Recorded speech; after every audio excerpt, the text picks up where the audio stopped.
রানাঘাটে thalassaemia screening এর বড় উদ্যোগ। সম্পূর্ণ বিনামূল্যে পরীক্ষা, জেলার মানুষের ভরসা হয়ে উঠেছে এই কেন্দ্র। নদিয়া জেলার রানাঘাট থ্যালাসেমিয়া স্ক্রিনিং সেন্টার এখন জেলার অন্যতম গুরুত্বপূর্ণ জনস্বাস্থ্য পরিষেবা কেন্দ্র হিসেবে পরিচিত। পশ্চিমবঙ্গ সরকারের স্বাস্থ্য দফতরের অধীনে পরিচালিত পশ্চিমবঙ্গ রাজ্য থ্যালাসেমিয়া কন্ট্রোল প্রোগ্রামের অংশ হিসেবে এই কেন্দ্র মূলত থ্যালাসেমিয়া রোগ নির্ণয় এবং বাহক ও শনাক্তকরণের কাজ করে থাকে।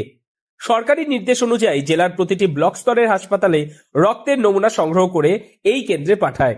সচেতনতা বাড়াতে সেন্টারের স্বাস্থ্যকর্মীরা বিভিন্ন ব্লকে গিয়ে নিয়মিত শিবির করেন, যেখানে সাধারণ মানুষকে থ্যালাসেমিয়া সম্পর্কে তথ্য দেওয়া হয় এবং রক্তের নমুনা সংগ্রহ করা হয়। পরে সেই নমুনা রানাঘাট সেন্টারে পরীক্ষা করে রিপোর্ট নির্দিষ্ট ব্লকের স্বাস্থ্য আধিকারিকের হাতে তুলে দেওয়া হয়। আমাদের এখানে তো মেইনলি থ্যালাসেমিয়া ডিটেকশনটা এখানে হয়। আমরা ক্যারিয়ার বাহক নির্ধারণ করি এখানে।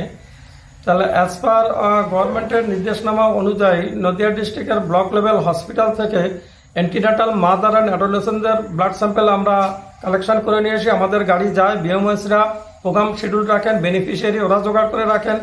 আমরা গিয়ে অ্যাওয়ারনেস করে ব্লাড স্যাম্পেল কালেকশন করে নিয়ে আসি আমাদের ল্যাবে। Ranaghat thalassaemia detection centre at TB hospital Ranaghat Nadia, এখানে এটা পরীক্ষা হয়। পরীক্ষা হওয়ার পরে এর যে রিপোর্টগুলো আমরা পরবর্তী ডেটে যখন আবার ব্লাড স্যাম্পেল আনতে যাওয়া হয় তখন আমরা তাদেরকে পৌঁছে দিই। বিএমএসরা বেনিফিশিয়ারিদের রিপোর্টগুলো ওরা ডিস্ট্রিবিউট ওরা করে।